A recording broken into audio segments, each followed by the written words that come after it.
મને સંસારમાં ક્યાંય સત્ય દેખાણું નહીં. સત્યમ નાસ્તિ તપઃ શોચમ દયા દાનમ ન વિદ્યતે ઉદરમ ભરીણો જીવા વરાકા કૂટભાષિણ.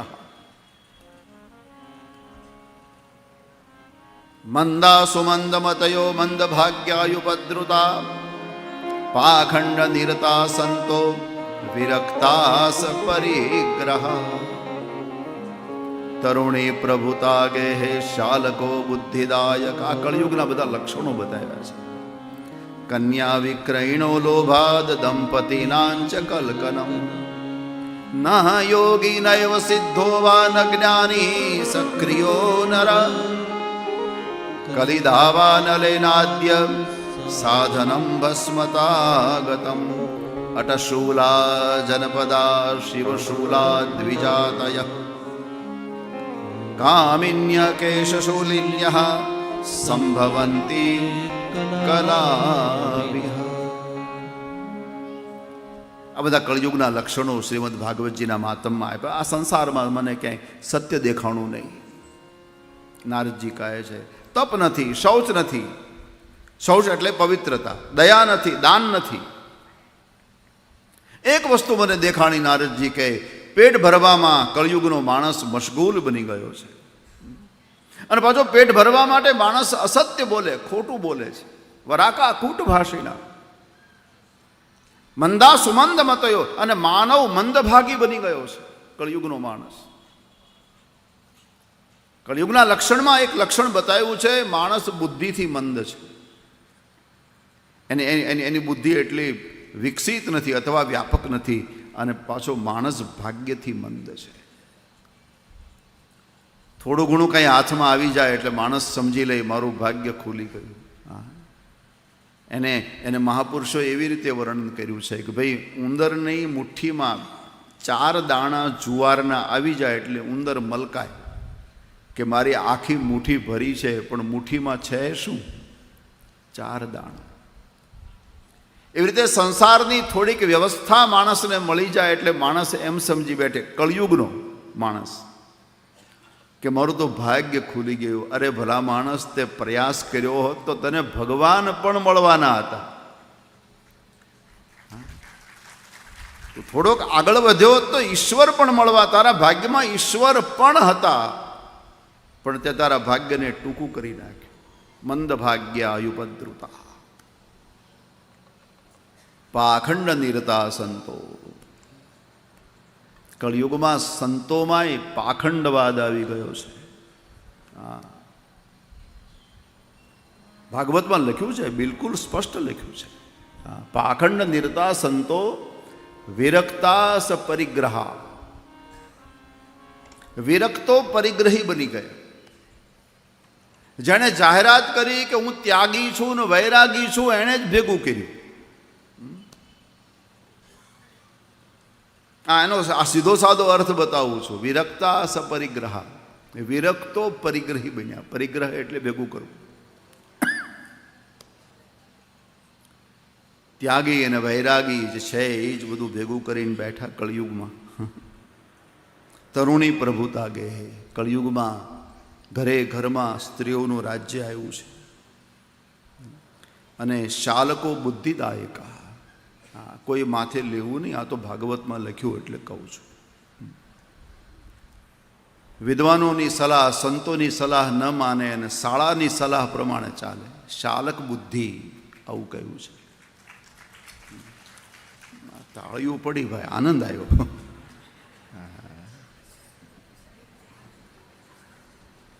તરુણી પ્રભુતા ગે.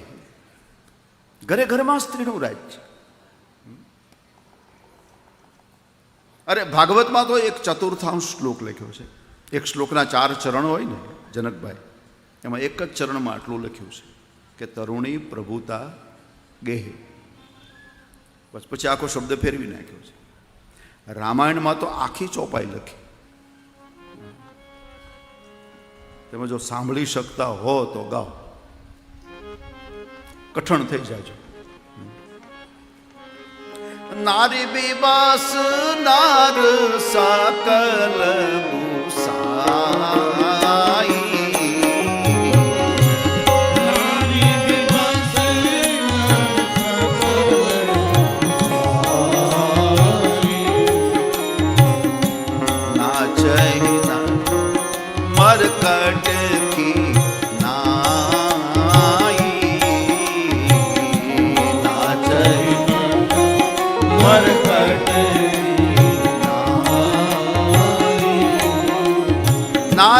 વિવસ નર સકલ, કોઈ બાકી નહીં.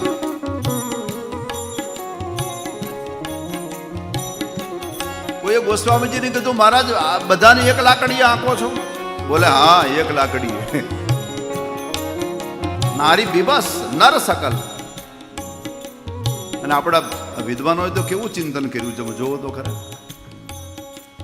ભગવાન લક્ષ્મી સાથે નારાયણ પરિણ્યા, લક્ષ્મી નારાયણ.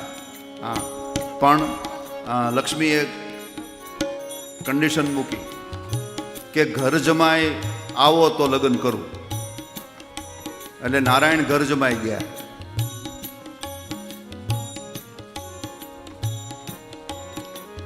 લક્ષ્મીજીની ઉત્પત્તિ ક્યાંથી? લક્ષ્મીજીનો બાપ કોણ? સાગર, દરિયો. હા, અને ભગવાન નારાયણ રહેવા ક્યાં ગયા? ક્ષીરસાગરમાં. હા, અને પાર્વતી અને શંકરની મુલાકાત થઈને એમાં લગ્નનું નક્કી કર્યું. પાર્વતીએ કહ્યું લગ્ન કરો પણ ઘર જમાય આવો તો. એટલે ભગવાન શંકરને પણ જ્યાં ત્યાંથી ઘર બંધાતું હોય તો હાલો ને એ કરીએ. હિમાલયમાં કૈલાસ રહેવા ગયા.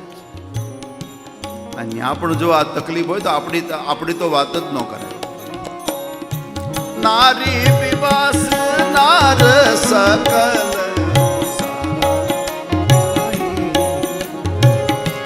નારી વિવાસ.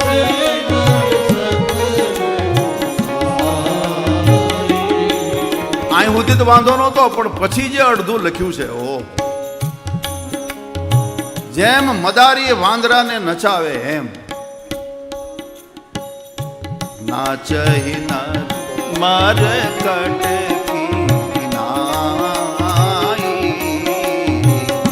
નાચહી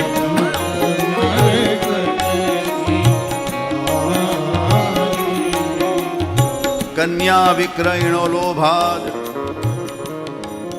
લોભને વશ થઈ કળિયુગમાં માતા પિતા દીકરીઓને વેચી નાખશે. કળિયુગનું લક્ષણ છે. અને ભાગવતજીના માતમમાં લખ્યું છે કન્યા વિક્રયણો લોભાદ. લોભને વશ